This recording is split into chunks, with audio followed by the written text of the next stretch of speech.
America, Iran మధ్య తాత్కాలిక ఒప్పందం కుదిరినప్పటికీ ఇరు దేశాల మధ్య ఉద్రిక్తతలు మాత్రం ఇంకా తగ్గేలా కనిపించడం లేదు. అమెరికా అధ్యక్షుడు డొనాల్డ్ ట్రంప్ ఇరాన్కు మరోసారి ఘాటు హెచ్చరికలు జారీ చేశారు. ఒకవేళ తనను హత్య చేయాలని ఇరాన్ ప్రయత్నిస్తే 1000 క్షిపణులతో భారీ దాడి జరుగుతోందని స్పష్టం చేశారు. ఇందుకు సంబంధించి అమెరికా సైన్యానికి ఇప్పటికే ఆదేశాలిచ్చినట్లు ట్రూత్ సోషల్లో వెల్లడించారు. అవసరమైతే ఇరాన్లోని కీలక ప్రాంతాలను పూర్తిగా ధ్వంసం చేయడానికి తమ బలగాలు సిద్ధంగా ఉన్నాయని ట్రంప్ పేర్కొన్నారు.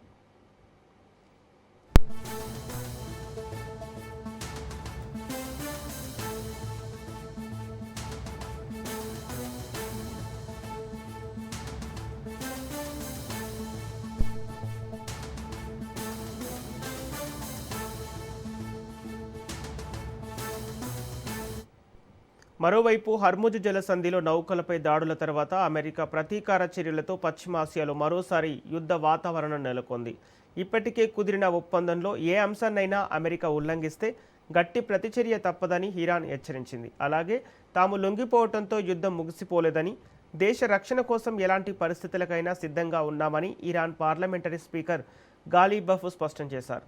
దీంతో అమెరికా, ఇరాన్ మధ్య మరోసారి ఉద్రిక్తత పరిస్థితులు నెలకొన్నాయి.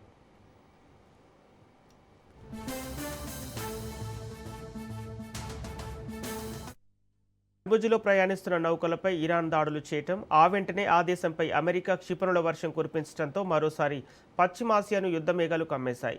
ఈ క్రమంలోనే డీల్ ముగిసిందంటూ ట్రంప్ ప్రకటన చేశారు. దీంతో ఇప్పటికే అంగీకరించిన అంశాల్లో వేటినైనా ఉల్లంఘిస్తే ప్రతిచర్య తప్పదని ఇరాన్ హెచ్చరించింది. చర్చలను కొనసాగించాలని తాము కోరినట్టు ట్రంప్ చేసిన వ్యాఖ్యలను కూడా ఖండించింది. తాము లొంగిపోవడంతోనే యుద్ధం ముగియదని ఇరాన్ పార్లమెంటరీ స్పీకర్ గాలిబఫ్ పేర్కొన్నారు.